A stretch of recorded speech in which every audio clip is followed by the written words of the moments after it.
Bienvenue à ce deuxième volet de la conférence théologique du réseau de cette année. Hier soir, on a eu de belles interventions. On a eu de belles interventions de Michael Gonin et de Philippe Anchaud, et on va continuer sur cette lancée. Comme hier soir, on va faire une présentation, ensuite un petit temps de questions-réponses, et puis une autre présentation et un dernier temps de questions-réponses. Entre les deux interventions, on aura une petite pause. Ok, je propose qu'on commence juste comme ça.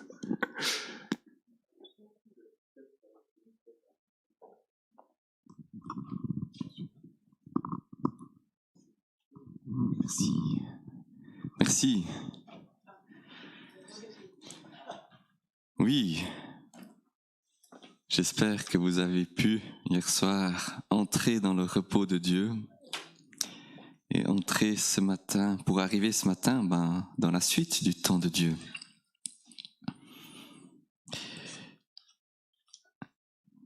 On va poursuivre sur ces différents éléments qu'on a vus et tourner plus la question du lien entre à moi et à nous, voire aux autres. Le monde en est venu au comble d'iniquité, d'ingratitude et de malice. Qu'est-ce que vous en pensez ?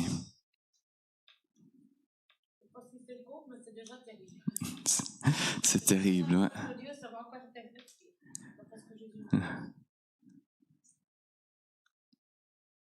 Depuis combien de temps c'est terrible ? Depuis la chute. La phrase, elle est de Calvin. Elle date. Mais si on lit les apôtres, ils nous disaient déjà le monde est à bout et Christ vient bientôt. L'antéchrist, c'était pas Hitler, c'était pas Obama, c'était pas le communisme, c'était pas Internet. Quand j'étais au groupe de jeunes, www, c'était 666 en hébreu, c'est la bête. Les chrétiens du groupe de jeunes, on n'allait pas sur Internet. Ça date. Et depuis les apôtres, Dieu dit, je n'ai pas fini d'agir et de bénir ce monde. Patientez. Depuis les apôtres, Dieu nous envoie briller dans le monde, afin qu'il voie nos œuvres bonnes et glorifie notre Père qui est dans les cieux. Quand l'Église fait son travail, les gens autour de nous glorifient Dieu. C'est quand même incroyable ce verset. La même chose d'ailleurs avec Jean 17. Je prie qu'il soit un, afin que le monde sache. La meilleure école de disciples et le meilleur projet d'évangélisation qu'on peut faire, c'est aller voir nos frères dans la foi, dans toutes les dénominations d'église, et être un. Et le monde verra. C'est dans la Bible. C'est quoi ces œuvres ? Les œuvres bonnes que l'on fait, les œuvres bonnes que Jésus a faites avant la croix, qui permettaient aux gens de savoir qu'il était le Messie. Je l'ai dit hier, c'était de guérir les malades, prendre soin des opprimés, réintégrer ceux qu'on avait sortis de la communauté. C'était son programme de campagne, ces 3 ans de ministère, c'est comme ça qu'il les présente au début de l'évangile de Luc, quand il lit dans la synagogue, il dit voilà ce que je vais faire pour que le monde sache. C'est comme ça qu'il répond aux disciples de Jean-Baptiste qui lui demandent est-ce que c'est toi ou est-ce qu'on doit en attendre un autre ? À nous d'aller dans le monde qui n'est, je crois, pas pire qu'il y a 100 ans, qu'il y a 500 ans quand Calvin écrivait cette phrase, qu'il y a 2000 ans. Petit rappel de hier, l'économie fait partie de la société, elle est au service de la société et des désirs de la société, d'épanouissement, de solidarité, de vie commune, de place pour chacun. Elle se joue dans ce triangle entre Dieu, le peuple et la terre. Et là-dedans, chaque humain a une vocation particulière, mais pas une vocation juste professionnelle. Une vocation à devenir la personne unique que chacun de nous sommes appelés à devenir. Ça inclut quelque chose avec comment est-ce qu'on occupe nos lundis, mardis, mercredis matin et après-midi, mais ça inclut bien plus que ça. Dieu nous appelle à aider des personnes, à rejoindre une communauté, à prendre soin de la terre, de vivre dans ce monde, à s'intégrer dans notre famille, et bien sûr à devenir membre de son Église, de son peuple. Et la finance là-dedans, elle fait partie de l'économie et l'économie fait partie de la société. Donc la finance est au service de l'économie, donc au service de la société. Si je fais une transaction boursière, c'est parce que je pense que ça a un impact positif sur la société. Sinon, elle ne sert à rien. Sur la société, justement. Parce que je suis là pour servir la société. Pour faire avancer le royaume de Dieu. Alors je fais partie de la société, mais je suis qu'un tout petit bout de la société. Et mon intérêt, ma réflexion, ma motivation va bien au-delà de moi-même.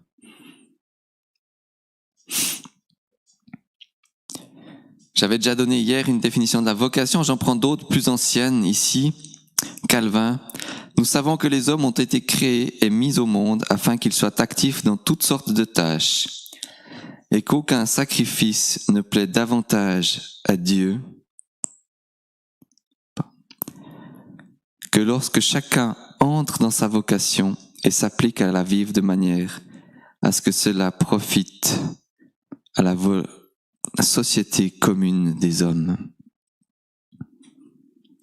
Dieu qui dit « Je veux pas vos sacrifices, ce que je veux c'est que vous viviez droitement ». La vie chrétienne ne chasse pas les gens dans le désert ou dans le cloître, Luther qui se bat contre les monastères. Au contraire, la vie chrétienne t'envoie vers les gens, vers ceux qui ont besoin de ton action.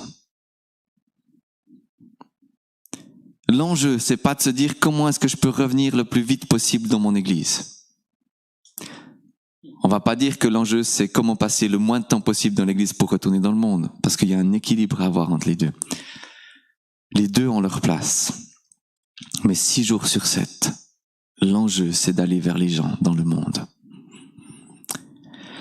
Nous servons Dieu, et celle-là, je l'aime beaucoup, de citation de Luther, nous servons Dieu lorsque nous faisons ce que Dieu a ordonné. Tu travailleras 6 jours. Et laissons ce que Dieu a interdit.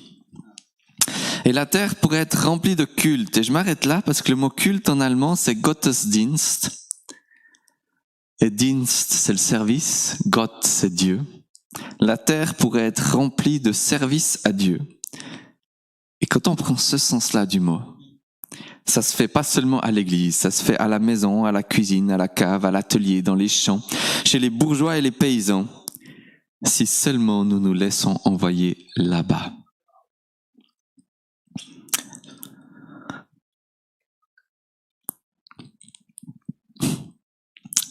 Mais déjà à l'époque, Calvin notait que le diable a tellement aveuglé les hommes qu'il les a persuadés que dans les petites choses, il ne fallait pas penser que Dieu soit honoré, sous prétexte que cela serait du monde.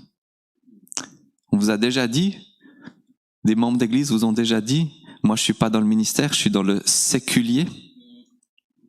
Calvin le diable a convaincu ces gens de penser que ça n'intéressait pas Dieu.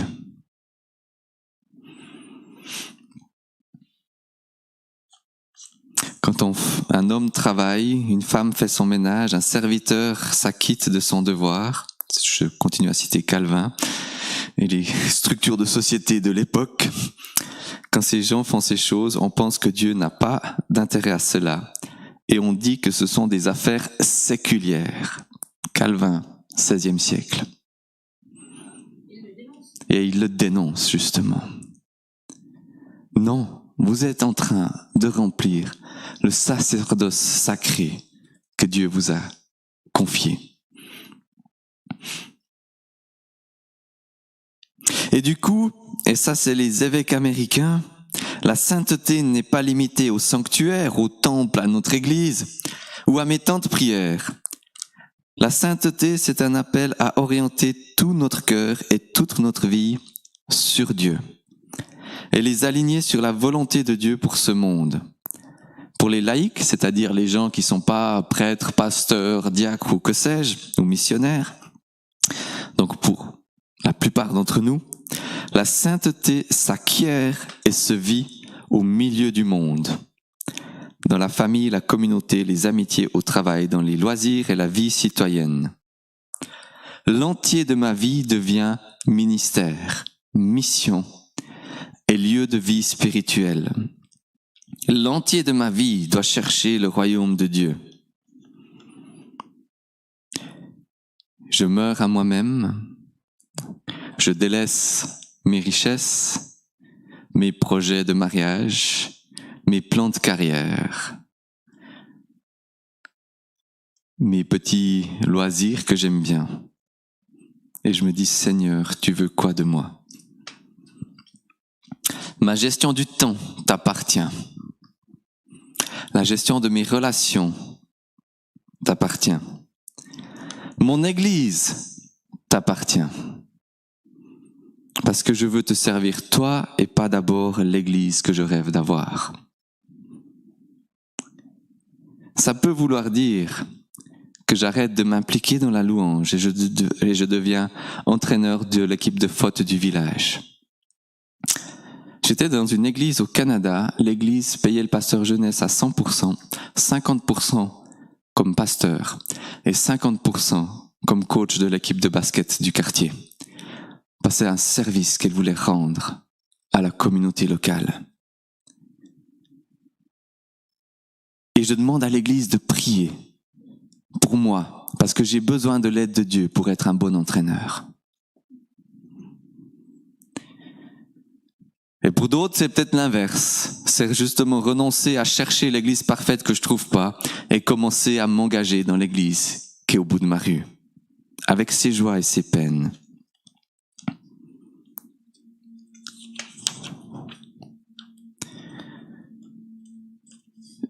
J'ai présenté, au passage un peu critiqué, cette anthropologie de qui est l'humain dans la vision économique, purement égocentrique, rationnelle. Et Dieu nous appelle à toute autre chose. Oui, la Bible reconnaît que nos motivations sont marquées par la chute, mais elle reconnaît aussi qu'il reste en nous une soif de faire le bien. Et c'est quelque chose qu'on doit encourager, qu'on doit voir chez les autres, qu'on doit reconnaître et valoriser. Oui, l'être humain pense à lui, mais il est capable de solidarité et de coopération. D'ailleurs, parfois, si je peux me permettre, davantage dans le monde que dans l'Église. Plein de projets de collaboration incroyables en dehors de l'Église. Et puis, et ça c'est tout sauf égocentrique, nous sommes appelés à mourir à nous-mêmes. La rationalité est déchue, marquée par la chute, comme le reste. Et j'ai même envie d'aller plus loin. La foi nous appelle à être sages, à calculer la dépense, et parfois à arriver à la conclusion, si Dieu le dit, j'ai pas assez, mais si Dieu le dit, ça suffit.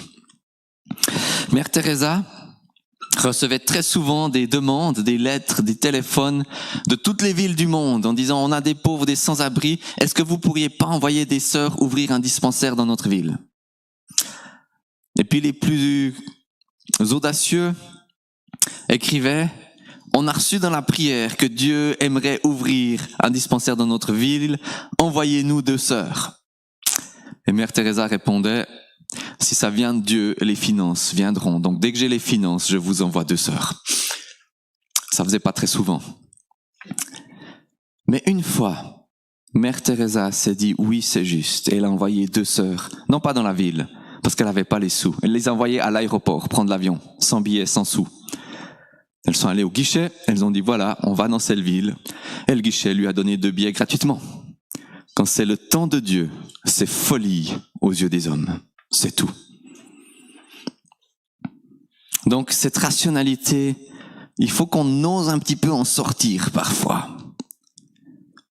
Et là aussi, j'ai des fois l'impression que le monde chrétien, on est divisé entre ceux d'entre nous qui n'osons jamais aller au-delà du raisonnable et ceux d'entre nous qui ont l'impression de vivre par l'esprit parce qu'ils sont irrationnels, comme si être irrationnel était une preuve que c'est de l'esprit, comme si l'esprit n'était jamais raisonnable. C'est C.S. Lewis, grand auteur du XXe siècle, qui a écrit un joli petit livre. Il a imaginé un dialogue de lettres entre un démon expérimenté et son neveu jeune démon qui a besoin de conseils pour bien faire son travail. Et à un moment donné, le démon expérimenté dit « Il faut retenir tout ce que tu peux les gens à aller vers Dieu. Et si tu n'arrives pas, il faut les pousser à l'extrême. » Et j'ai l'impression que c'est exactement ça. Garde-les le plus rationnel possible. Et si tout à coup il y en a un qui découvre que l'esprit parfois te pousse plus loin, alors pousse-le à l'extrême, qu'il devienne totalement irrationnel. Comment est-ce qu'on va résister à ce déchirement entre les deux? Parfaitement informé, je ne vais pas faire de commentaires. Dès qu'il y a le mot parfaitement, bibliquement, on doit se méfier. S'il n'est pas utilisé pour Dieu, il y a bug. Et puis insatiable, oui. Depuis la chute, on en veut toujours plus. C'est jamais assez. Mais la Bible nous appelle à limiter notre convoitise. Elle nous appelle à savoir être heureux dans la disette. Tout en étant capable, et là aussi, j'ai l'impression qu'il y a beaucoup de chrétiens qui savent se contenter de peu. Mais mettez-leur une fois un grand buffet devant eux, et ils ne sauront pas se réjouir. Ils auront l'impression que c'est exagéré, qu'ils n'ont pas le droit, qu'on pourrait faire autre chose avec cet argent pour revenir à hier soir et Philippe. On a l'impression que le bonheur et que la réussite dépendent souvent de questions matérielles et la Bible nous dit que ça n'a rien à voir. La plénitude se trouve en Christ et pas dans un statut économique.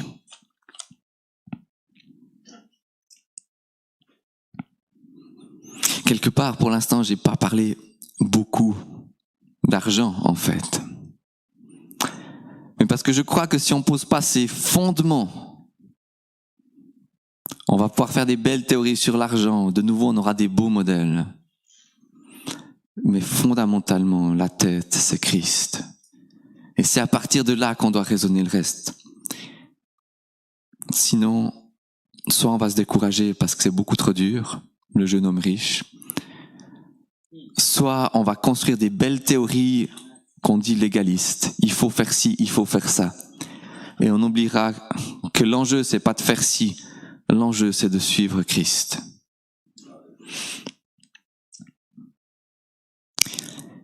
Et puis, et ça j'en ai déjà parlé, notre vocation, c'est là, premièrement une vocation à rejoindre le peuple de Dieu. Nous ne sommes et nous n'avons rien à la base. Jacques Ellul, qui a un magnifique livre, L'homme et l'argent, sur ces questions-là, qui date, c'est impressionnant, c'est un livre qui a maintenant 60 ans, je pense, qui a 2-3 chapitres sur le capitalisme, le communisme, où on rit un tout petit peu en le lisant, on est passé à autre chose. Mais sur les vérités fondamentales, il y a des choses, je me dis, comment est-ce qu'il a pu deviner ce qui allait arriver 20 ans, 50 ans plus tard? Et à un moment donné, il parle du mendiant et l'importance du mendiant. Le mendiant, il n'est pas là pour me rappeler que moi j'ai et lui n'a pas. Le mendiant, il est là pour que je m'asseye à côté de lui et que je lui dise, en fait, toi et moi, on a les deux rien du tout devant Dieu. Il me rappelle qui je suis. Je devrais payer le mendiant pour son travail, parce que son travail, c'est de me rappeler que je ne suis qu'un mendiant devant Dieu. Et Dieu répond, viens.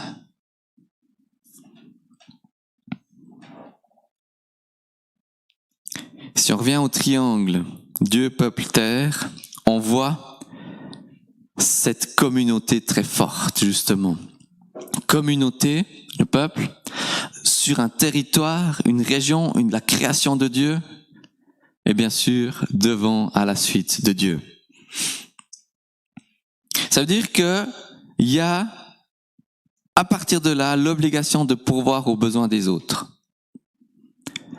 S'il y a pauvre, s'il y a mendiant, s'il y a étranger, tu l'accueilles, tu le nourris et tu fais en sorte qu'il puisse s'intégrer. On a retrouvé une règle, ce qui s'appelle la didaché, une règle que les chrétiens du 1er siècle, donc quelques décennies après la mort de Paul, tout au plus, une sorte de règle d'enseignement qu'ils ont écrit pour les églises. Et de mémoire, dans cette règle, c'est mis, si un étranger débarque et te demande l'hospitalité, tu le prendras 3 jours chez toi et tu le nourriras sans rien lui demander. Vous savez pourquoi 3 jours? Parce qu'en principe, en 3 jours, il y aura un chrétien de l'église qui lui aura trouvé un job et il n'aura plus besoin de mendier chez toi. Tu lui trouveras un job, tu l'intégreras pour qu'il puisse vivre dans la dignité et qu'il ait plus besoin de dépendre de ta compassion. On a dans la Bible l'obligation de racheter les terres de nos proches quand ils sont en difficulté, pour que justement on puisse la rendre après, pas qu'elles partent, de libérer les esclaves, etc. Et puis, la vocation implique une responsabilité. Il n'y a pas de différence entre le naturel et les dons de l'esprit. Il n'y a ni puissance, ni industrie, donc travail, ni dextérité, toujours dans le langage de Calvin, qu'on ne doit reconnaître venu de Dieu. Le parler en langue et le cuire du pain, c'est un don de Dieu. Et ça vient du même endroit, et sans Dieu, ça marche pas. Et du coup, et ça c'est Calvin dans son commentaire sur le 8e commandement, tu ne voleras pas, nous volons notre prochain de son bien si nous ne lui donnons pas les choses auxquelles nous lui sommes tenus.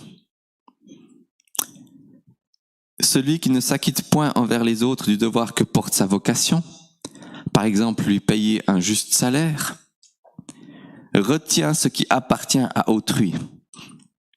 C'est pas juste qu'on a négocié un contrat de salaire qui n'était pas tout à fait correct.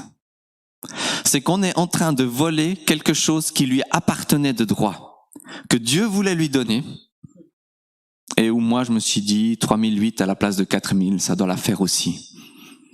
Non, Dieu a dit 4000, si c'est 3008, c'est du vol. Point. Je prends ce chiffre au hasard, mais on comprend la logique.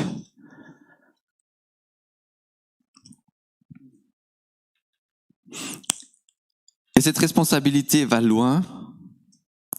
Chaque fois que nous laissons ensevelir, s'enterrer les grâces de Dieu, quelque chose que Dieu m'a donné, plutôt que de l'utiliser pour le bien de la société, c'est totalement déraisonnable.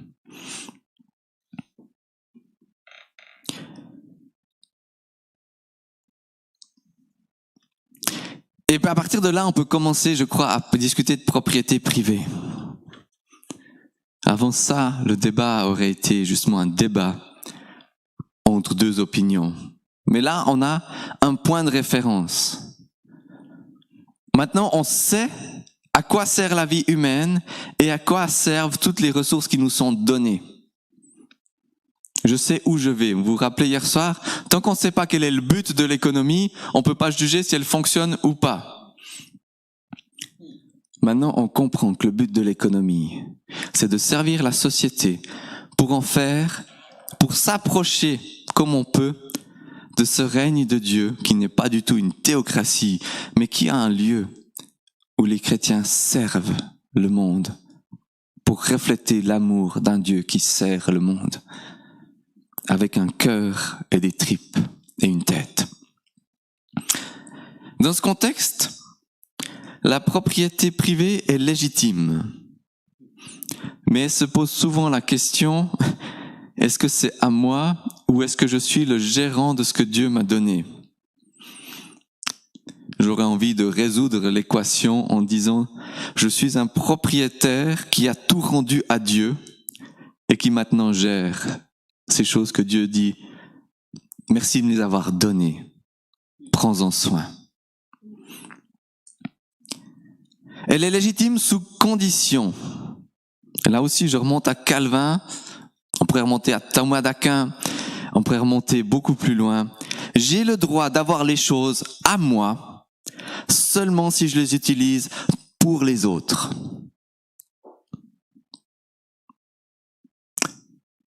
C'est pas du communisme où tout appartient au groupe. Mais c'est très loin du capitalisme qui dirait, c'est à moi, puis si j'ai envie de donner 5, 10 ou 15% pour des bonnes œuvres, je donne 5 ou 10 ou 15% et le reste je garde. Non, si tu veux garder pour toi, ce n'est plus légitime, tu n'as plus le droit. Au moment où tu réfléchis comment tu vas utiliser ça pour le groupe, et parfois c'est de se dire, je m'offre à moi des vacances, parce que je fais partie du groupe, parce que j'ai aussi besoin de me ressourcer, parce que j'ai envie de vivre quelque chose avec Dieu dans un endroit particulier, c'est tout à fait légitime. Mais c'est sans jamais oublier le reste, la collectivité. Et puis, le jubilé, j'en ai touché un mot hier. Parce que l'enjeu, c'est justement pas cette richesse individuelle, c'est cette richesse collective qui est faite de la somme des richesses individuelles, mais bien plus que ça.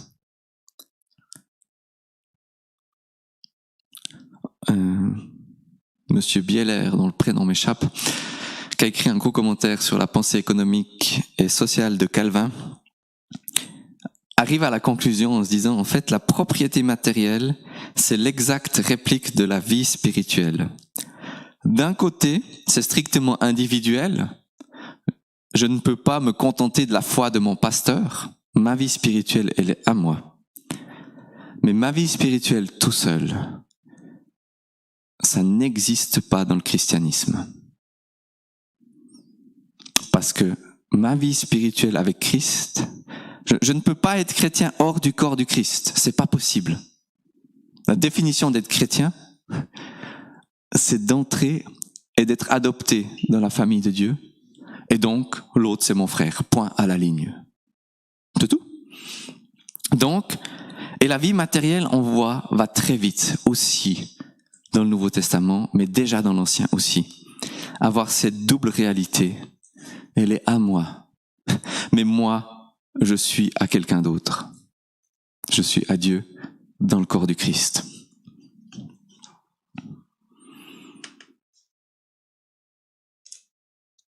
Le jubilé donne, et là ça ouvre aussi des réflexions sur notre système économique, donne à chaque personne le droit d'être propriétaire de son lieu de travail. Personne n'est salarié du coup. Tout le monde se retrouve propriétaire de son champ et peut participer à la décision de comment est-ce qu'on va le gérer. Et si on donnait une action de l'entreprise à tous les employés pour qu'ils puissent participer à l'Assemblée générale? J'avais même entendu d'une entreprise au Brésil, dans les séances du conseil d'administration, il y a toujours 2 chaises vides. Les 2 premiers employés qui viennent à la séance peuvent s'y asseoir. N'importe quel employé. Et ils peuvent participer. Je ne sais plus s'ils avaient le droit de vote ou si c'était seulement entendre ce qui se disait et donner leur avis, mais ils pouvaient participer à la séance. Parce que finalement, ça les concerne eux, ce qu'on discute là. Le modèle de la coopérative, où on se dit, on est ensemble. Ça ne veut pas dire qu'on est tous chefs. La coopérative, tous les employés ont leur part de communauté, ils ont une assemblée générale et ils nomment un comité de direction. Et s'ils ne respectent pas le comité de direction, les coopératives coulent. Ça arrive de temps en temps. À force de tous les coopérateurs qui ont envie de donner leur avis sur tout, ça marche plus. Mais ils ont cette possibilité aussi de tout à coup se dire on veut ensemble prendre les choses en main. Encore faut-il le vouloir. On raconte, il y a eu un cas où une grande coopérative espagnole a racheté une entreprise française et a proposé aux employés de transformer cette société anonyme en coopérative. Et quand ils ont réalisé qu'en faisant ça, il y aurait plus de syndicats, parce que, bien sûr, vous êtes vous-même le management, les employés français ont préféré être salariés et critiquer la direction que d'eux-mêmes se prendre en main et assumer ce qui allait se passer. C'est facile aussi d'être salarié et de pas assumer. Hein? Donc, il y a aussi une responsabilité là derrière. Ça a un impact sur le travail, mais ça a un impact plus large. J'ai envie de parler un tout petit peu de consommation. Si tout appartient à Dieu, j'aurais envie de dire que tout devient dîme. Tout ce que je consomme, j'achète. Je le fais dans la reconnaissance et la crainte du Seigneur. Je le fais en tant que membre d'une église. Je ne peux pas acheter quelque chose autrement qu'en tant que membre d'une église. Parce que le lundi, je reste membre d'une église. Et ça fait partie et ça va influencer mon choix. Le souper au restaurant reste possible, mais avec Dieu, dans la reconnaissance de son royaume. L'abonnement de ski reste possible, mais je suis conscient que c'est un privilège, c'est un cadeau, c'est pas un droit. Sans parler de la question écologique qu'il y a derrière. Et du coup, je me pose la question, pourquoi est-ce que je veux cet abonnement de ski? Avec qui est-ce que j'ai envie d'aller skier? Et peut-être que la réponse, ça sera juste pour le fun, parce que Dieu est généreux. Alors, vas-y. Mais est-ce que c'est le fun que Dieu veut pour moi cet hiver-là? Peut-être ça sera autre chose. Et si c'est autre chose, ça sera mieux, puisque ça vient de Dieu.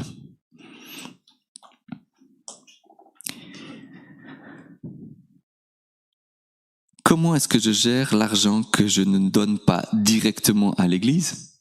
Puisque indirectement, je l'ai déjà donné à l'Église, puisque moi, je me suis donné à l'Église du Christ. Ça ne veut pas dire l'Église avec son association et son caissier, mais la grande Église du Christ. Où est-ce que j'achète mes livres, ma nourriture, pour que ça contribue le mieux possible au royaume de Dieu? On revient à la question de hier. Quand est-ce que je choisis d'aller dans une librairie locale? Quand est-ce que je commande sur Amazon? Comment est-ce que je fais avancer le mieux le royaume de Dieu dans ce monde?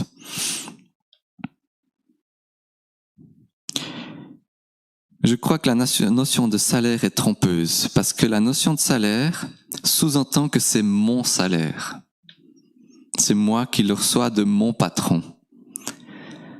Le salaire, c'est la providence de Dieu qui me donne ce dont j'ai besoin, parce qu'il a promis qu'il nous donnerait ce dont nous avons besoin. Israël, le pays où coule le lait et le miel.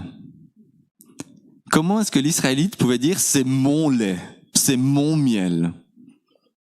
C'est le lait et le miel qui coulent dans le pays. Et on l'a vu très vite au moment où il y en a un qui est venu, qui a planté son panneau, puis qui a dit « ça c'est ma propriété », comme on voit dans les westerns quand ils arrivent et ils se disent « là il y a de l'or », chacun s'achetait son lopin de terre en espérant qu'il y avait de l'or dans cette parcelle-là. Ça marche pas bien.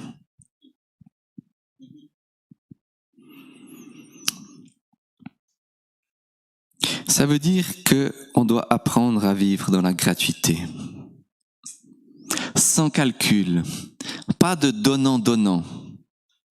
Le vase d'albâtre, un parfum cher que je déverse,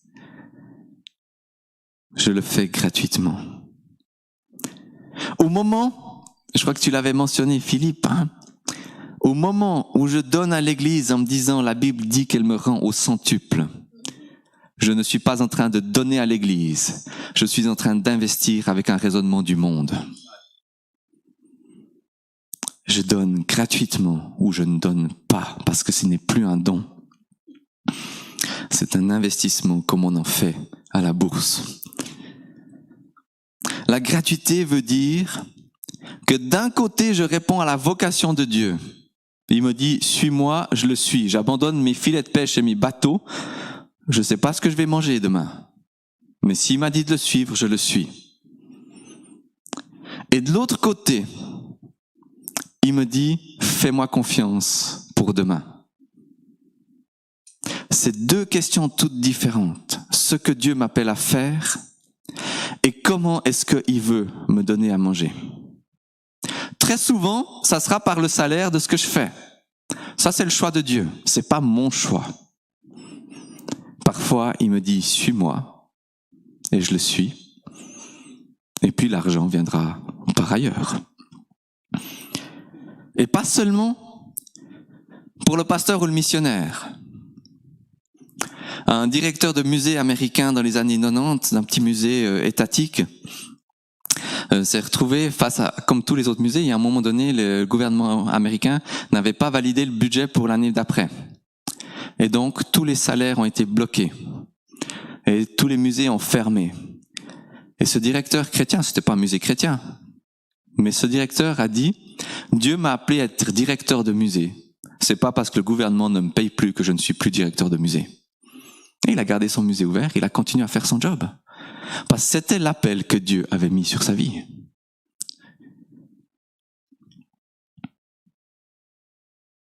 Et on vient avec la gratuité sur la question du prix équitable. Je vous disais hier, le prix en économie se définit par quel prix je suis prêt à payer pour 10 pommes et à quel prix l'autre est prêt à me les vendre. Et en cas de famine, je suis prêt à payer très cher pour mes pommes ou pour mon pain. Donc le prix des pommes monte.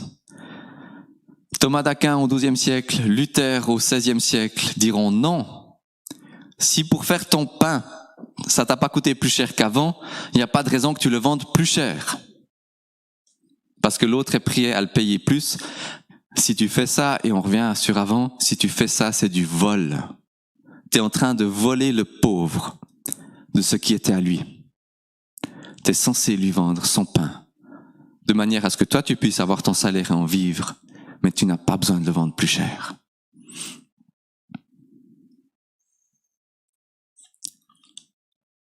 Donc on doit aussi réfléchir au prix correct des choses. Et ça c'est du côté du vendeur, du boulanger, mais aussi en tant qu'acheteur. Un calcul qui a été fait, si on compte toutes les heures de travail des paysans, de leurs épouses et de leurs enfants, un paysan suisse gagne 4 francs par heure. Qui est prêt ici à travailler pour 4 francs par heure? Même mes enfants de 10 ans ne sont pas d'accord de travailler pour moi à 4 francs par heure, pour de l'argent de poche. Pas fou, non?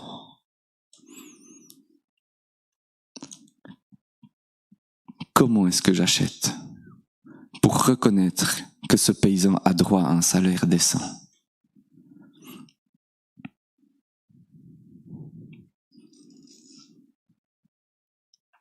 La finance, je l'ai dit du coup, c'est pas un but en soi, c'est quelque chose qui m'aide à investir dans une entreprise pour qu'elle puisse se développer et produire ce qu'il faut produire pour la société.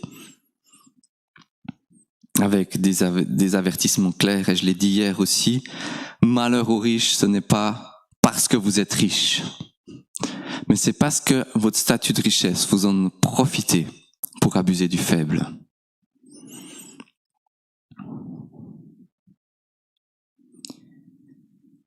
Et je crois qu'on a un retournement fondamental avec la réalité actuelle. Parce qu'actuellement, tout est là pour soutenir le système financier. Le but ultime, c'est que le cours de la bourse aille bien. Dès que la bourse va mal, c'est la panique à Berne. Non, Ça m'est égal du cours de la bourse. Moi, ce que je veux, c'est que les gens dans la société puissent s'épanouir devant Dieu.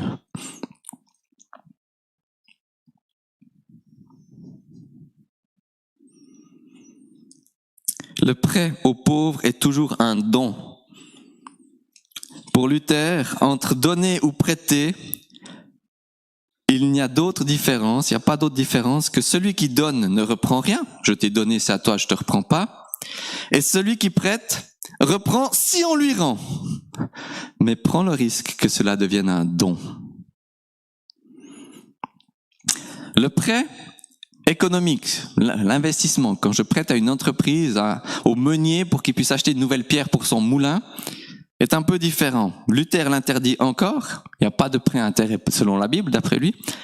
Calvin va dire, ok, comme en fait je peux louer un champ et je reçois un revenu et le paysan plante des choses et il me paye un salaire, je peux louer du capital, je te donne justement des sous pour que tu puisses acheter un moulin, et je reçois un revenu. Mais Calvin dira clairement, si le meunier ne peut pas rembourser, c'est la banque qui a tout perdu. Tant pis pour elle. Et Calvin dira aussi, il n'y a pas de banquier professionnel. Ce n'est pas un métier.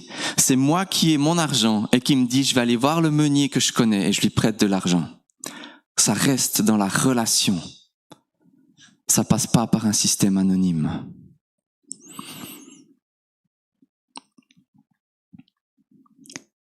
Luther, dira que le métier d'usurier, à l'époque, usurier c'était n'importe qui prête avec intérêt, ne fait partie des rares métiers qui ne peuvent pas représenter un service chrétien. Et vous savez quels sont les autres métiers dans la liste? Prostituée, voleur et pape. Dans la même liste que le banquier. Alors voilà, Luther en avait gros contre l'Église catholique et il a quelques phrases dont on doit peut-être se repentir en tant qu'héritier de la Réforme. Il était très dur et acerbe, voire méchant contre les hiérarchies de l'Église catholique et contre les moines et les nonnes.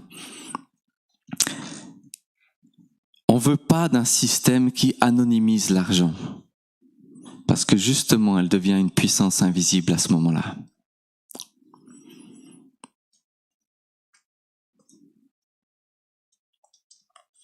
Est-ce que quelqu'un peut expliquer la différence fondamentale entre le premier et le deuxième pilier? On est en plein dedans depuis quelques semaines. Oui. Le premier pilier, tout le monde reçoit pareil, si j'ai bien compris, et le deuxième pilier, on reçoit selon ce qu'on a cotisé. Disons, le premier pilier garantit plus d'équilibre, mais ça dépend aussi de combien on a cotisé un bout. Mais il y a un minimum et il y a un maximum très clair. Mais il y a une autre différence, beaucoup plus grande, dont les gens au pouvoir ne veulent pas parler. Le premier pilier, les cotisations que je paye maintenant, elles sont utilisées pour les retraités de maintenant. Nous sommes dans un système de solidarité. Le deuxième pilier, je mets de l'argent de côté que le fonds de pension investit comme il veut dans le monde pour que moi je touche une retraite plus tard. C'est moi tout seul, autonome. Et ça m'est égal si l'autre ne cotise pas. Ça veut dire que le deuxième pilier oblige aussi l'investissement dans la finance, la spéculation financière. Le premier pilier oblige la solidarité. Et c'est les banques et les assurances qu'on poussé pour qu'on n'étende pas le premier pilier, mais qu'on renforce le deuxième et le troisième pilier. On pousse un système individualiste.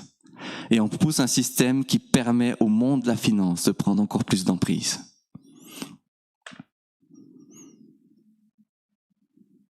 Et c'est étonnant que ça ne soit pas sorti dans les discussions ces derniers mois.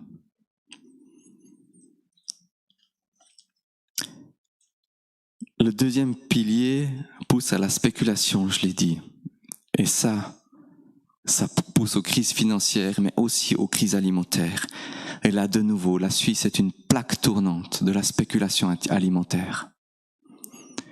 Sauf erreur, un kilo de blé passe entre 25 mains différentes sur les places financières, à Genève notamment, avant d'arriver à son destinataire. Il y en a 25 qui se disent « je l'achète et j'essaie de le vendre un peu plus cher ».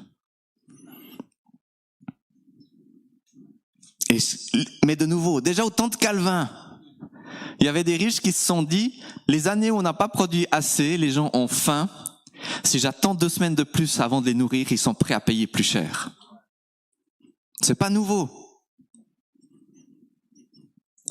Mais Calvin dira, c'est comme s'il coupait la gorge. C'est pas juste, ouais, c'était pas très bien. C'est pas juste, oui, mais du coup, le fonds de pension, il vaut un peu plus et pour la retraite, c'est bien. Tu vas en prison voir à l'époque, j'ai pas vérifié si Calvin était pour ou contre la peine de mort, mais normalement, si j'ai coupé la gorge à quelqu'un, il y a des chances qu'on me coupe la gorge à l'époque. Et du coup, il n'y a plus de confiance dans le jour même. Je parlais hier du « donne-nous » aujourd'hui notre pain de ce jour. Calvin insistera sur le « donne-nous aujourd'hui notre pain de ce jour ». Pourquoi aujourd'hui ? Parce que je le veux pas pour demain, parce que si tu me donnes mon pain pour demain, et moi le deuxième pilier c'est pour 2045, 46, ça dépendra de l'âge de la retraite à ce moment-là. Si je commence à réfléchir à mon pain de 2046, je ne dépends plus de la bonté de Dieu. Il faut que j'apprenne à recevoir mon salaire pour aujourd'hui. On fait partie d'un système, je ne vais pas faire de l'objection de conscience et arrêter de payer mon deuxième pilier, mais en tant que société, là aussi, comment est-ce que je réfléchis pour renforcer la solidarité d'aujourd'hui et diminuer cette spéculation à long terme? Je crois qu'elle était nonne, Isabelle Rivière, en tout cas catholique, et en 1931, sauf erreur, en pleine crash financier, elle a écrit un livre qui s'appelle « Sur le devoir d'imprévoyance », en disant, le chrétien, il faut qu'il arrête de toujours vouloir planifier à plus long terme. De nouveau, c'est certainement une correction d'un extrême, mais si on entre dans l'imprévoyance à 100%, on ne sera pas forcément plus biblique. On oublie de nouveau tout un bout. Mais cette idée, à un moment donné, d'aller plus loin. Je reviens à Jacques Ellul et le mendiant. On parlait du don irraisonnable. Et Jacques Ellul va plus loin. Il dit, donnez voir une fois à un mendiant un montant irraisonnable. Allez, disons aujourd'hui, donnez-lui 200 francs. Parce qu'en faisant ça, vous profanez Mammon. Vous brisez la puissance de cet esprit de calcul permanent. Et vous dites, je donne au-delà du raisonnable, parce qu'on a un Dieu qui donne au-delà du raisonnable. Ça ne veut pas dire qu'il faut le faire tout le temps de nouveau, mais cet acte symbolique de dire, et peut-être même c'est les 200 francs dont j'avais besoin pour la fin du mois, une fois. Mais je veux te faire confiance et dire, j'arrête de compter moi. Demain, c'est toi qui connais, Seigneur. Le don irraisonnable comme acte de violation de la puissance de Dieu, de la puissance de Mammon, justement. Je m'arrête là. Et il y a peut-être une série de questions. Et je vous laisse prendre le timing en main. Je crois que j'étais aussi un peu plus long que ce que je pensais. La foi en Dieu est une grande richesse si l'on se contente de ce que l'on a. En effet, nous n'avons rien apporté dans ce monde et nous n'en pouvons rien emporter. Par conséquent, si nous avons la nourriture et les vêtements, cela nous suffit. Mais les personnes qui veulent s'enrichir tombent dans la tentation. Elles sont prises au piège par de nombreux désirs insensés et dangereux qui plonge les autres dans la ruine et provoque leur perte. Car l'amour de l'argent est la racine de tous les malheurs. Certains ont eu une telle envie d'en posséder qu'ils se sont égarés loin de la foi et ils se sont infligés bien des tourments. Et au verset 17 à 19, recommande à ceux qui possèdent les richesses de ce monde de ne pas s'enorgueillir. Dis-leur de ne pas mettre leur espérance dans ces richesses si incertaines, mais en Dieu, qui nous accorde tout avec abondance pour que nous en jouissions. Dis-leur de faire le bien, d'agir en tout avec la plus grande bonté, d'être généreux et prêt à partager avec autrui, et qu'ils s'amassent ainsi un bon et solide trésor pour l'avenir, afin d'obtenir la vie véritable. Jusqu'ici la lecture de la parole de Dieu. La Bible a donc beaucoup de choses à dire au sujet de l'argent. Ce n'est pas pour elle un sujet tabou. Jésus en a souvent parlé, même si dans notre culture évangélique, on en parle peu et qu'apparemment, ça ne déplace pas les foules.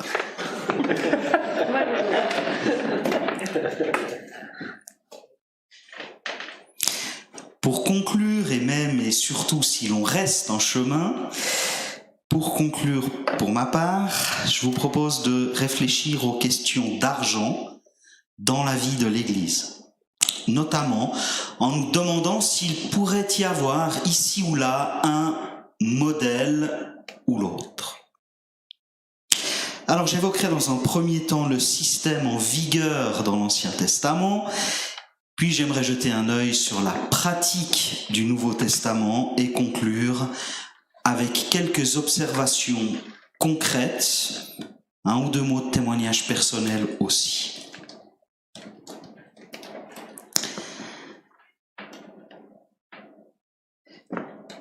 Les dîmes et les offrandes dans l'Ancien Testament. Avant de nous poser la question de savoir si nous devons suivre le modèle de l'Ancien Testament, je crois qu'il nous faut d'abord essayer de savoir ce que l'Ancien Testament dit. Et quand j'en parle comme ça, de façon fluide autour de moi, apparemment, la réponse est assez simple. On me dit, quand on parle de l'Ancien Testament, on me dit facilement, eh bien, les Israélites devaient donner 10% de leurs revenus à Dieu.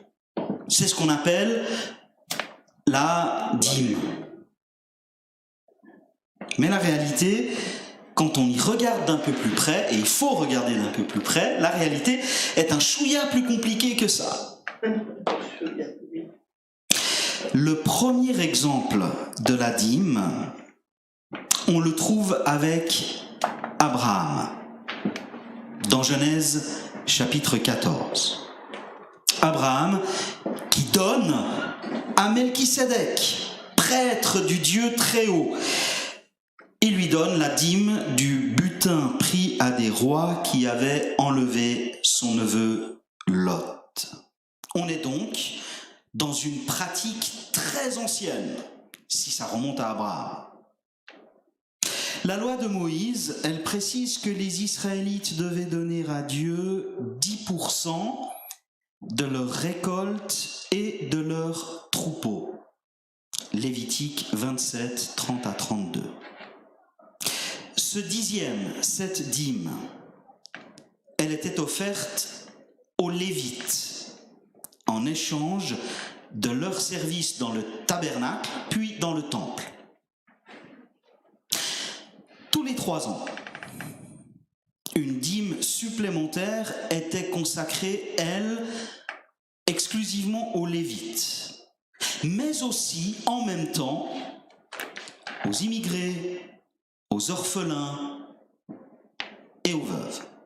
Deutéronome 14, 28 à 29.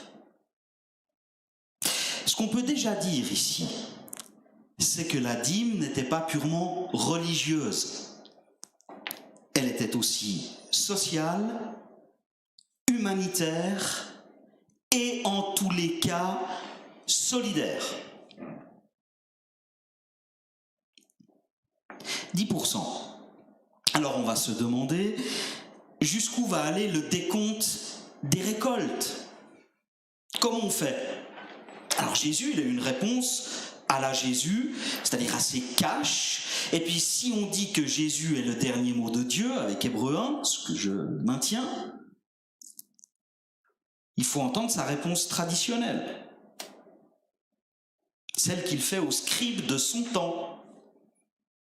Il leur dit que le décompte, il va jusqu'à la moindre récolte de feuilles de menthe dans le jardin. Matthieu 23, verset 2. Vous voulez compter? Eh bien, allez-y. Jusqu'à la moindre feuille de menthe dans votre jardin. Si vous voulez prendre ça comme grille de lecture, allez-y les gars. Allez-y. Maintenant, la grosse complication, c'est que dans l'Ancien Testament, la dîme offerte à Dieu, c'est pas tout. Certains autres sacrifices sont obligatoires, comme des céréales, du vin, de l'huile, des pigeons, des moutons, des bœufs. Ça vaut cher un bœuf, hein? D'autres sacrifices sont ensuite volontaires pour exprimer la reconnaissance envers Dieu. Vont s'ajouter des offrandes volontaires, par exemple pour la construction du temple. Et puis, il faut offrir à Dieu, en plus, les prémices de ses récoltes, le premier-né de ses bêtes. Il faut racheter le premier-né humain. On peut ajouter le fait que les Israélites ne doivent pas moissonner leurs champs jusqu'au bord, ne doivent pas récolter jusqu'à la dernière olive. Ils doivent en laisser aux pauvres.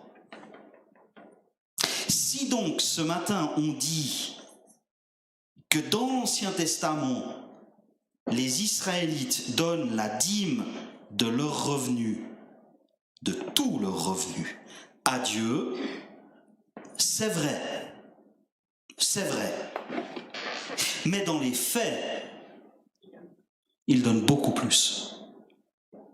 Ils donnent beaucoup plus, surtout ceux et celles qui aiment Dieu.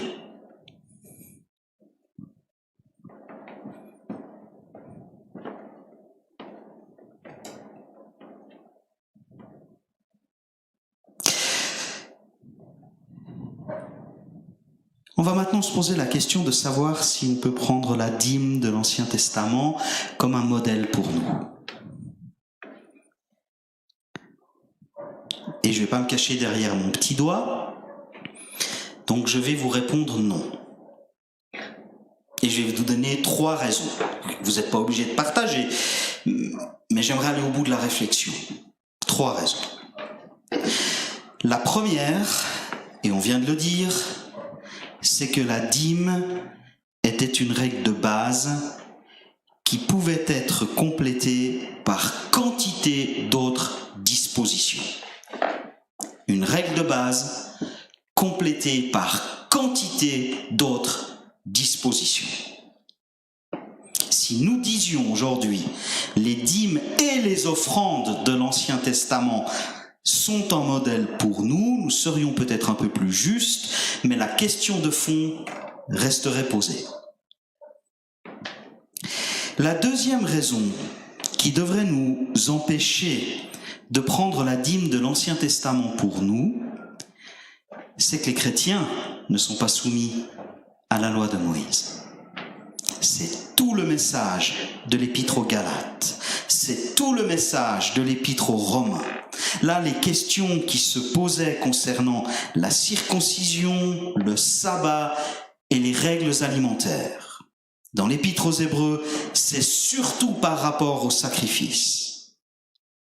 La loi de Moïse, elle a servi à restreindre le mal. Elle a servi à le dénoncer pour que les gens se repentent, reviennent à Dieu. Elle a servi à préparer la venue du Messie, à organiser pratiquement la vie d'un peuple qui allait être en bénédiction pour le monde entier.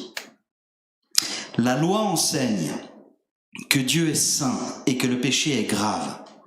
Elle nous pousse alors à nous tourner vers le Christ qui nous fait grâce.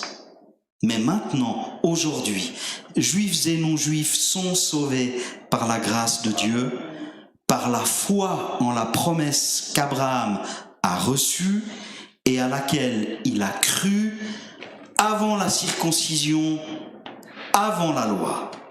Romains 4, Galates 3. Le Messie est venu, le Christ a satisfait aux obligations de la loi. Le pardon est en lui, pas dans les sacrifices. Le repos est en lui, pas dans le sabbat. Le peuple de Dieu se constitue autour de lui et pas autour d'une nation particulière qui aurait des frontières à défendre.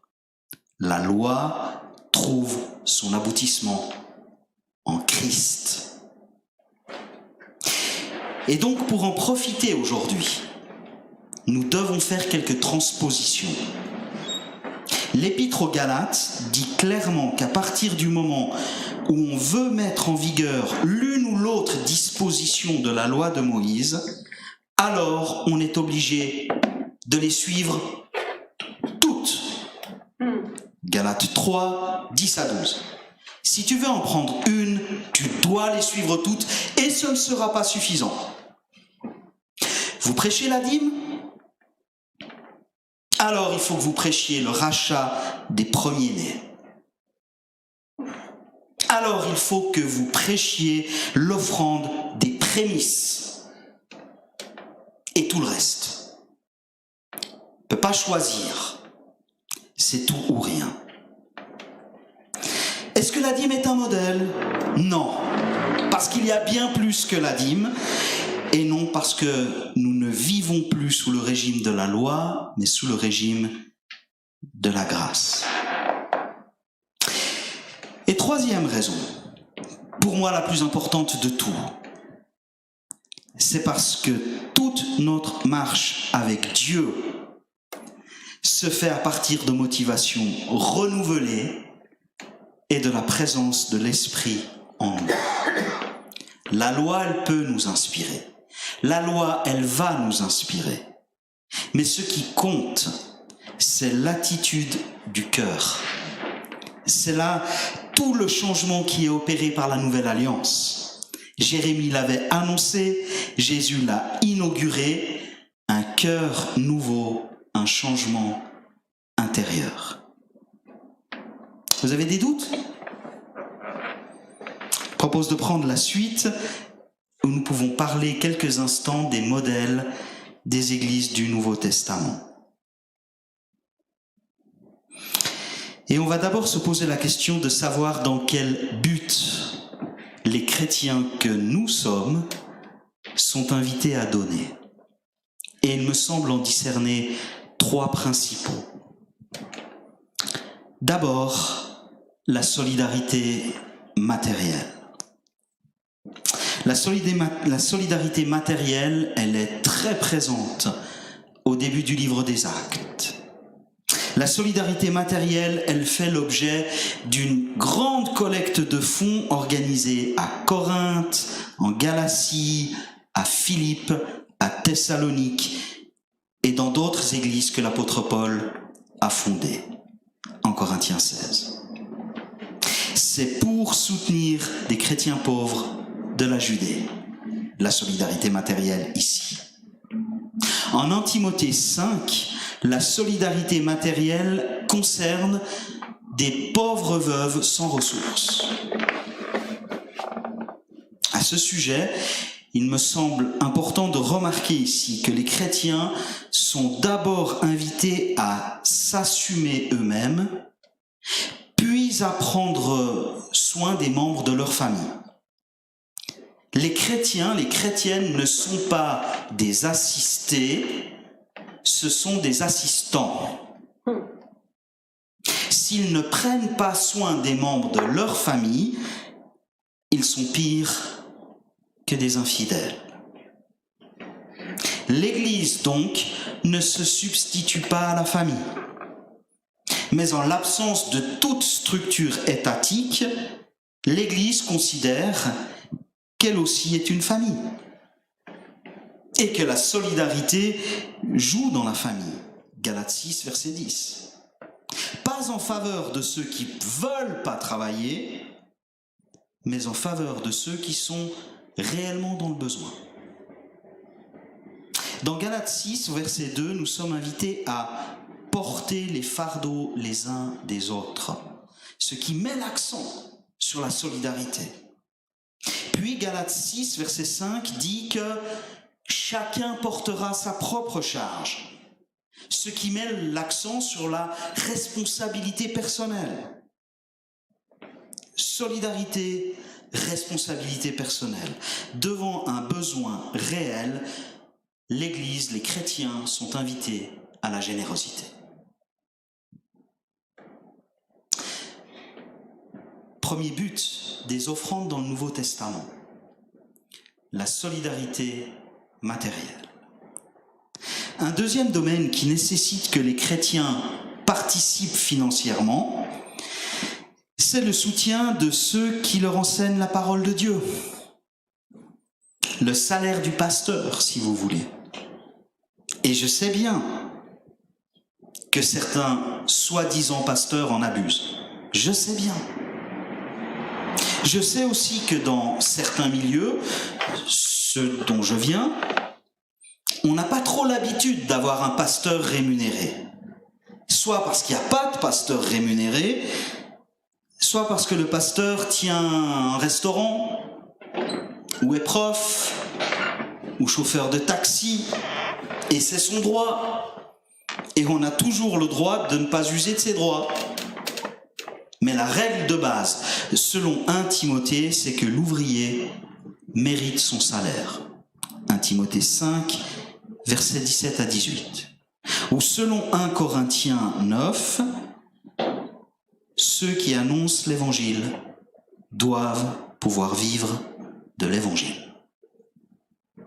À Corinthe, l'apôtre Paul n'a rien voulu recevoir de la part des chrétiens sur place, pour ne pas poser d'obstacle, dit-il, à la réception de l'évangile, en Corinthiens 9. Mais le même apôtre Paul a reçu des dons de la part de l'église de Philippe. En Corinthiens 9 est précis à ce sujet et j'aimerais lire quelques versets. 1 Corinthiens 9, au verset 7 à 10 et 13 à 14. En Corinthiens 9, versets 7 à 10 et 13 à 14. Avez-vous jamais entendu dire qu'un soldat serve dans l'armée à ses propres frais? Ou que quelqu'un ne mange pas du raisin de la vigne qu'il a planté? Ou qu'un berger ne se nourrisse pas de lait du troupeau dont il s'occupe? Mais je ne me fonde pas seulement sur des exemples tirés de la vie courante, car la loi de Moïse dit la même chose. Il est en effet écrit dans cette loi, vous ne mettrez pas une muselière à un bœuf qui foule le blé. Dieu s'inquiète-t-il des bœufs? N'est-ce pas en réalité pour nous qu'il en a parlé ainsi? Assurément, cette parole a été écrite pour nous. Que celui qui laboure et que celui qui bat le blé le fasse avec l'espoir d'obtenir leur part de la récolte. Et au verset 13 à 14, vous savez sûrement que ceux qui sont en fonction dans le temple reçoivent leur nourriture du temple, et que tous ceux qui présentent les sacrifices sur l'autel reçoivent leur part de ces sacrifices. De même, le Seigneur a ordonné que les personnes qui annoncent la bonne nouvelle vivent de cette activité. Autrement dit,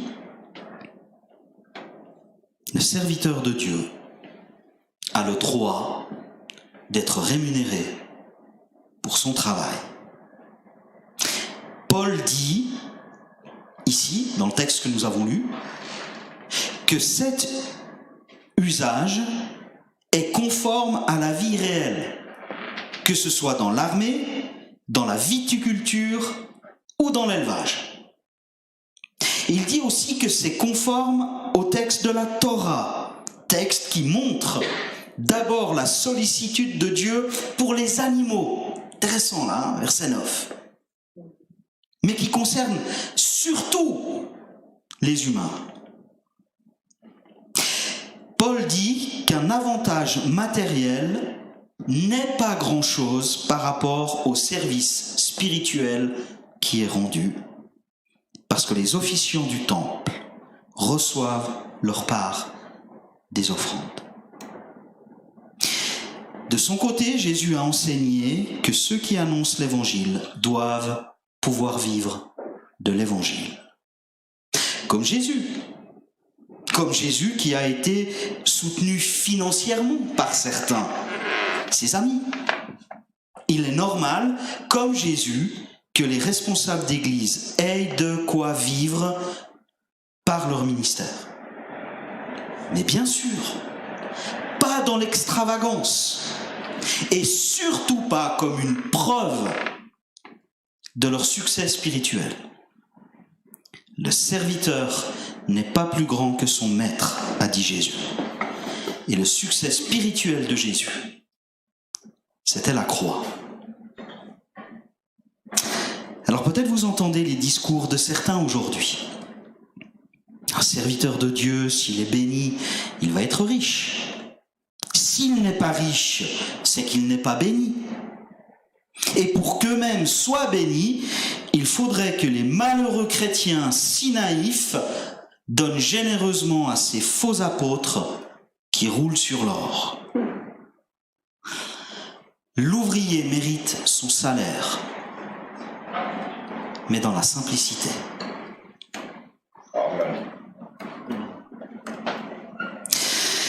Et puis le troisième volet de l'utilisation de l'argent dans les églises du Nouveau Testament, c'est l'investissement dans l'annonce de l'évangile plus loin. Parce que nous ne nous occupons pas seulement de notre petite église locale. L'église de Philippe a envoyé de l'argent à l'apôtre Paul quand il était à Corinthe.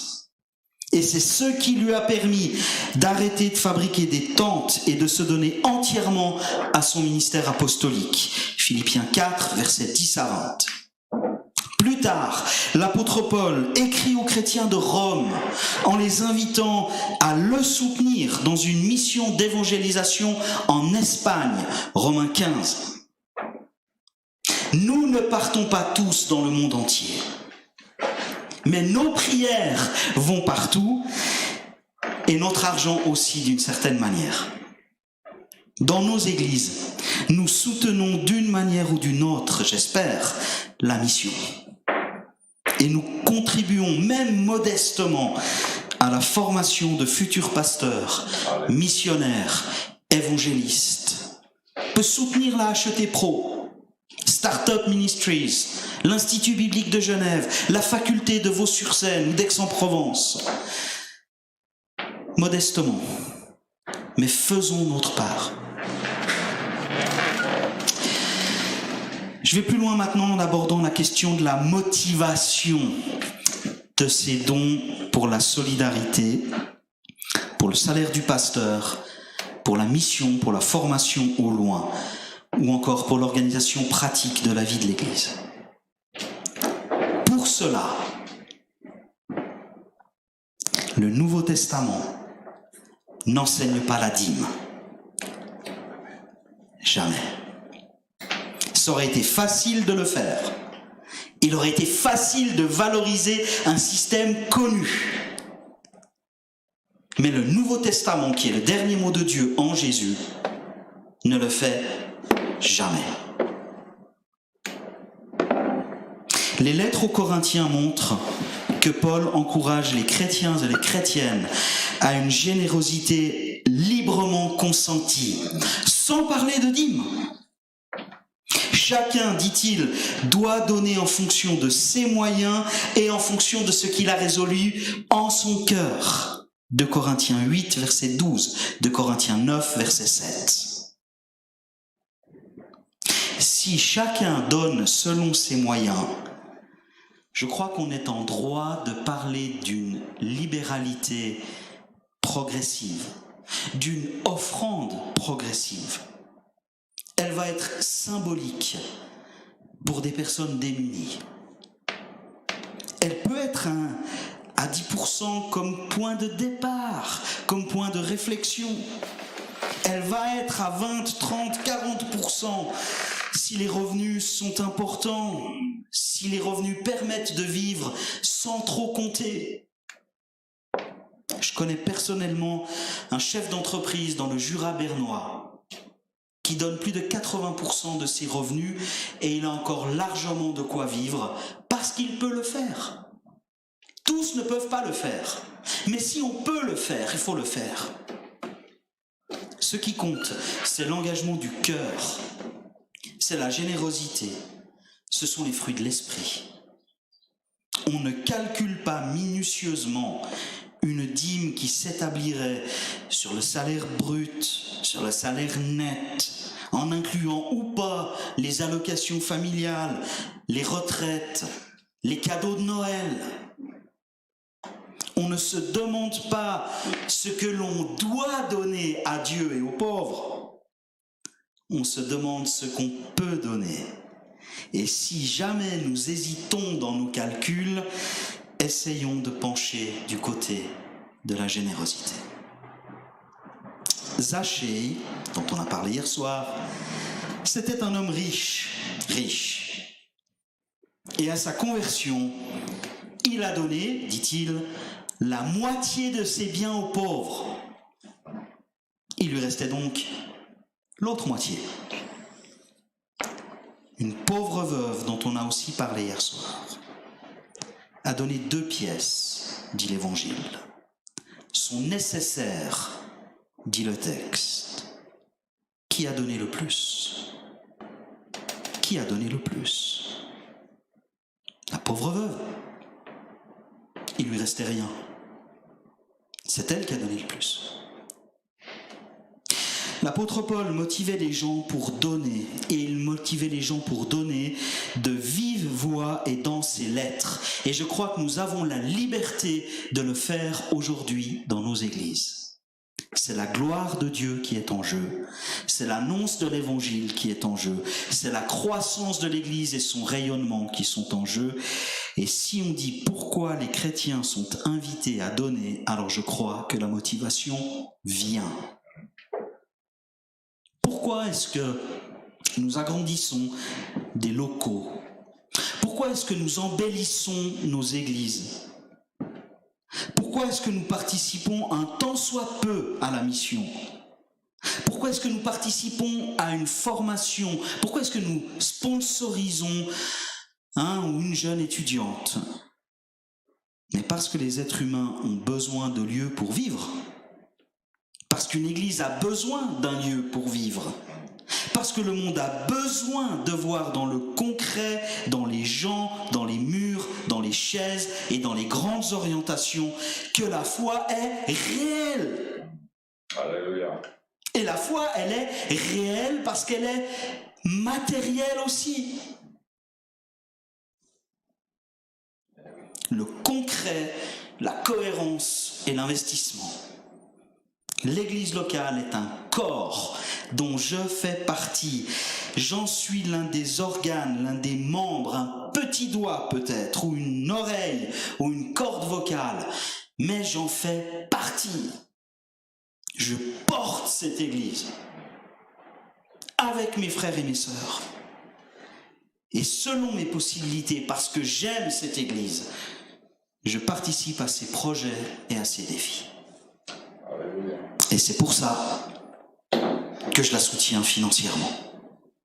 Pas pour marchander la bénédiction de Dieu, peur, pas à cause d'une loi, mais par amour et pour la gloire de Dieu.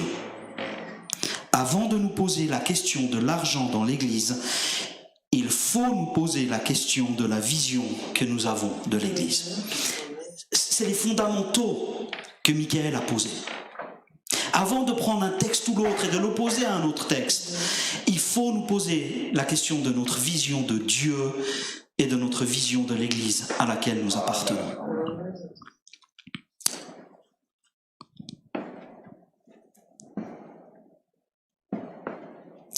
L'argent et l'Église, quel modèle suivre ? Moi, je vous propose qu'on doit dépasser à tout prix l'obéissance mécanique à une loi. Nous cultivons plutôt une véritable générosité du cœur parce que Jésus a dit qu'il y a plus de bonheur à donner qu'à recevoir. Le Nouveau Testament nous fournit alors un modèle meilleur que celui de l'Ancien Testament, meilleur et beaucoup plus exigeant. Dieu regarde non pas à ce que nous donnons, mais à ce qui nous reste. Qu'est-ce qui nous reste ? Un fond de tiroir suffisant pour aujourd'hui ou un vase de parfum de nard pur? Qu'est-ce qui nous reste? Dieu regarde comment nous donnons, par la contrainte ou librement et avec joie, par obligation ou par plaisir de faire avancer le royaume de Dieu. À l'exemple du peuple d'Israël autrefois, il y a beaucoup mieux. L'exemple des églises du 1er siècle, c'est déjà bien, mais il y a mieux encore. C'est l'exemple de Jésus-Christ, dont vous connaissez la grâce. Lui qui, de riche qu'il était, s'est fait pauvre, pour que par sa pauvreté, nous devenions incroyablement riches. 2 Corinthiens 8, verset 9. Alors je conclus cette réflexion en réfléchissant très concrètement à comment nous pouvons faire. Je crois qu'il y a en chacun de nous 3 voix qui cherchent à se faire entendre simultanément. La première voix, c'est la voix qui nous rappelle la loi, le devoir. La voix qui nous responsabilise, qui nous renvoie à un cadre. La loi qui nous protège aussi. La seconde voix, c'est la voix qui cherche le plaisir, l'émotion. Et la troisième voix, elle essaie de mettre d'accord les 2 premières par l'intelligence, la sagesse et la réflexion. Pour que nous soyons bien, pour que nous soyons alignés, je crois que ces 3 voix doivent être d'accord. Sinon, on ressent un malaise perpétuel. Et cela est vrai aussi pour les questions d'argent. Devoir, plaisir, sagesse. Voilà ce que va dire la voix du devoir. Donner au Seigneur, c'est un devoir. À partir du moment où j'appartiens au peuple de Dieu, je donne au Seigneur. Je m'engage à mettre de côté une somme dont je révise le montant en fonction de mes possibilités.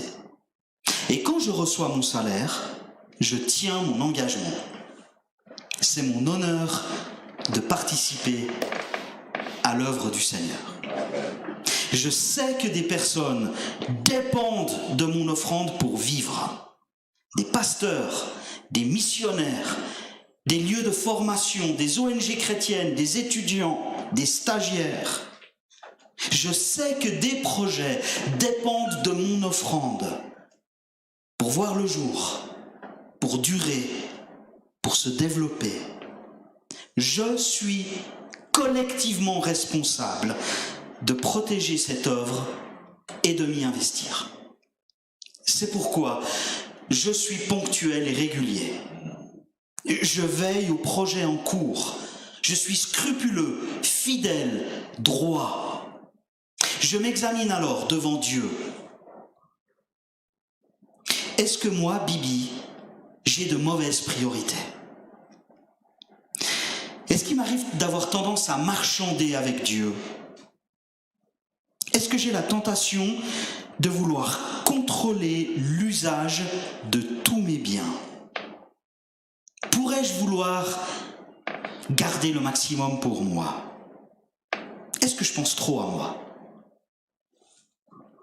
Ou est-ce que je considère que tout appartient à Dieu et lui revient de droit? Que je m'illusionne en pensant que je maîtrise quoi que ce soit? La voie du devoir. Voici ce que lui répond, je crois, la voie du plaisir, la voie de l'émotion.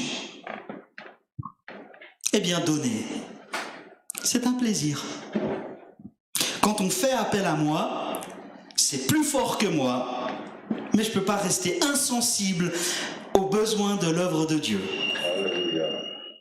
Quand je donne, je sais que je suis utile. Quand je sais à qui va cet argent, à tel missionnaire que j'aime tellement, au pasteur qui m'accompagne, qui travaille pour mon édification, ça me fait plaisir. Ça me fait plaisir que cet homme, que cette femme puisse vivre grâce à ce que je lui donne. Ça me fait plaisir. Je ne peux vraiment pas refuser de répondre à quelqu'un qui a des besoins. Le Seigneur aime celui qui donne avec joie.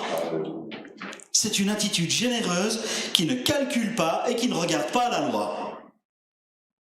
Fondamentalement, je crois que c'est l'attitude que Dieu attend de nous.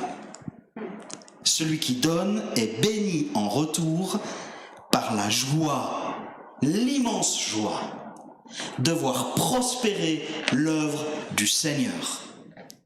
Il travaille pour la gloire de Dieu. Je m'examine devant Dieu.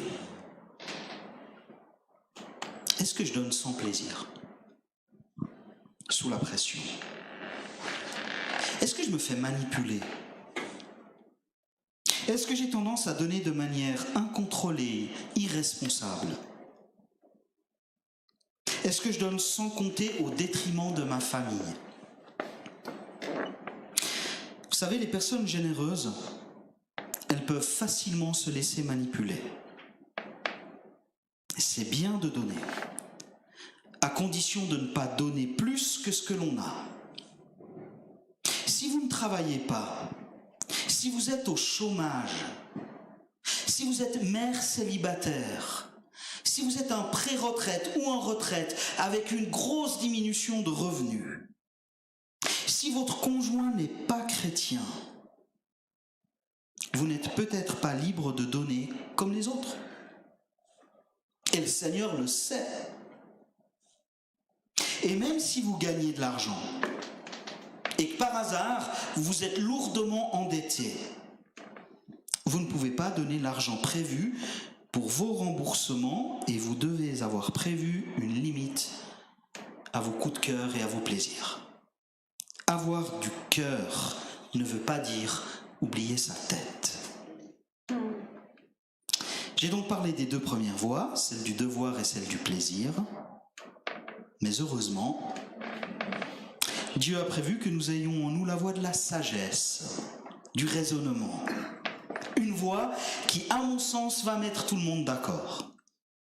Notre intelligence va utiliser la liberté qui nous est donnée pour satisfaire à la fois notre responsabilité, la loi du devoir, la voie du devoir, et notre joie, la voie du plaisir. Puisque nous sommes libres, cela veut dire que nous sommes libres du montant que nous allons donner. Nous sommes libres de donner de manière anonyme ou pas. Puisque nous sommes libres, cela veut dire que nous sommes libres du montant que nous allons donner. Une parenthèse, pour ceux qui ont le privilège de payer des impôts, plus je donne, plus je peux déduire de mes impôts. Si je donne moins, cela veut dire que je vais payer plus d'impôts. Cela veut donc dire que c'est l'État qui choisira à ma place l'usage de mon argent. Donc autant donner directement à l'œuvre du Seigneur. Nous sommes libres aussi de décider du pourcentage des revenus que nous donnons. Si je donne 10%, est-ce du nécessaire ou du superflu que je le tire? Savoir quelle est la somme que je donne avec joie et éviter celle qui me fera grincer des dents. Nous sommes sollicités, vous et moi, de toutes parts, par quantité d'œuvres chrétiennes, toutes plus légitimes les unes que les autres. Rien ne nous oblige à dire oui à toutes. Et certains appels sont faits dans l'Église, en plus de l'offrande habituelle. Là aussi, il faut se sentir le droit de répondre oui ou non. Dire oui à l'un et non à l'autre. Ça revient à choisir. Nous avons la liberté des destinataires de nos dons. Dans ma perspective, ça c'est juste ma compréhension à moi, mais dans ma perspective, l'œuvre du Seigneur, elle englobe d'abord l'Église locale. Puis la fédération, l'association, l'union d'églises à laquelle nous sommes rattachés. Je vais y ajouter les œuvres, les missions partenaires, les ONG chrétiennes, puisque l'église locale ne porte pas toujours ce fardeau elle-même. Par exemple, le fardeau de la formation. L'église locale ne forme pas des étudiants en théologie. Mais il y a la HET Pro. Et comme nous ne le faisons pas localement, il me semble légitime de dire qu'une partie de nos dons vont vers ceux qui le font à notre place. Je vous donne encore un exemple personnel. Avec mon épouse qui m'autorise à en parler, nous avons affiné notre méthode avec le temps. Et nous avons choisi de faire ainsi. Je vous l'explique. En fin d'année, quand le revenu est fixé, ou en tout début d'année, nous fixons, nous, un montant mensuel que nous nous autorisons à dépasser. Nous affectons une partie, la principale, à l'église locale. Et nous donnons ce que nous avons prévu. À côté de ça, il y a des engagements que nous avons pris pour soutenir telle ou telle personne, ponctuellement ou fidèlement, sur une période donnée ou non. Cela fait partie de notre libéralité mensuelle. Il nous reste enfin une partie non affectée d'avance que nous gardons pour donner ponctuellement quand des besoins spécifiques se font connaître. Et là, nous donnons une fois à l'un, une fois à l'autre, sans nous engager sur la durée. Cette manière de faire nous permet de satisfaire à la fois notre sens du devoir, notre besoin de contrôler notre budget et nous laisse une part disponible pour les coups de cœur. La voie du devoir, la voie du plaisir, la voie de la sagesse. Cela dit, c'est juste une option personnelle. Chez nous, elle nous permet de savoir où l'on en est et jusqu'où on peut aller. D'autres peuvent dire, je donne tout à l'Église, mensuellement, trimestriellement, annuellement, et l'Église choisira quelles sont les meilleures options, quels sont les besoins pressants ou les projets les plus légitimes.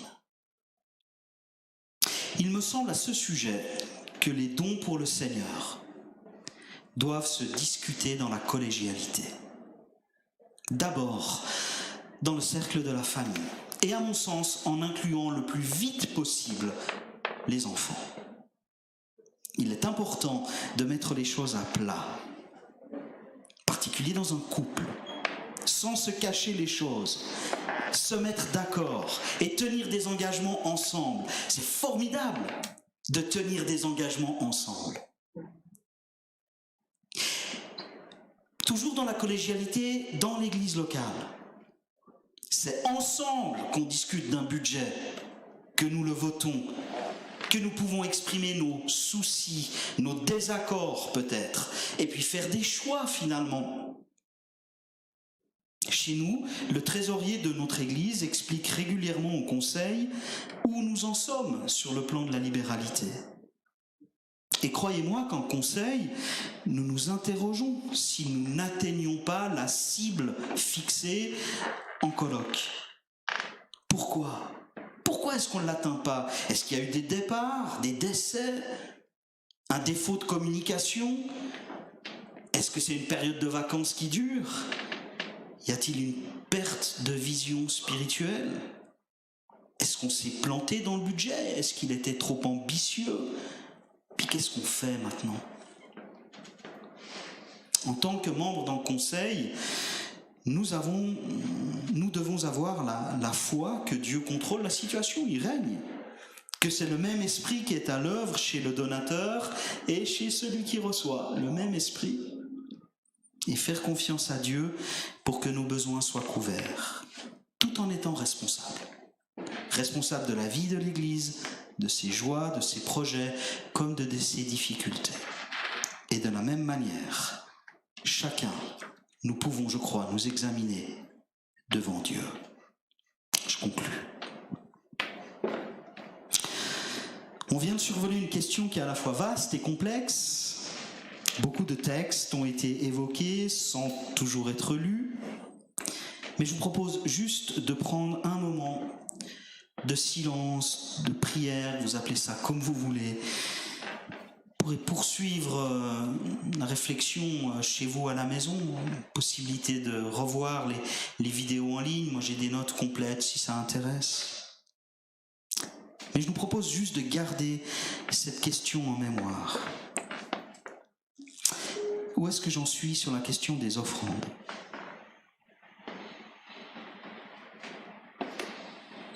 Est-ce qu'il y a quelque chose à revoir ?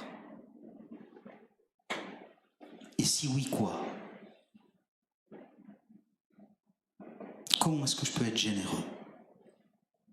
M'inscrire à la suite de ce Dieu si généreux. Merci beaucoup pour votre écoute, votre attention. Juste quelques instants, puis je laisse Ruben prendre le relais.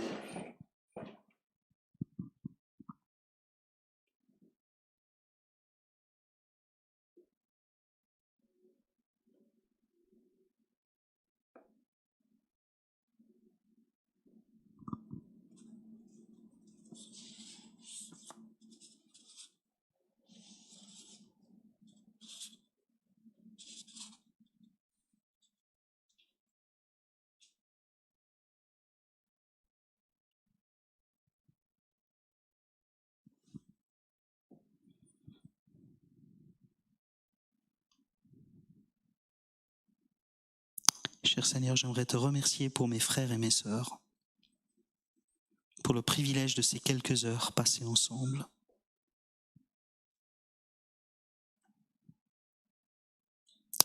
J'aimerais te remercier pour ton immense générosité. Nous pouvons reconnaître humblement devant toi, cher Seigneur, que nous te devons tout, que nous n'avons rien à nous. Ça n'a rien d'humiliant pour nous, Seigneur.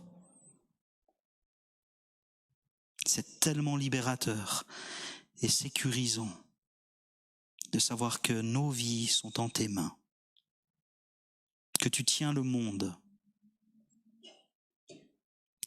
que nous n'emporterons rien avec nous. Que la gloire te revienne, que ton œuvre se développe. Et s'il te plaît, fais-nous la grâce d'en être humblement, modestement partenaires d'une manière ou d'une autre. Nous t'aimons et nous désirons que ton nom soit élevé, que ton règne vienne et que ta volonté soit faite sur la terre comme au ciel. Dans le nom de notre Sauveur Seigneur Jésus. Amen.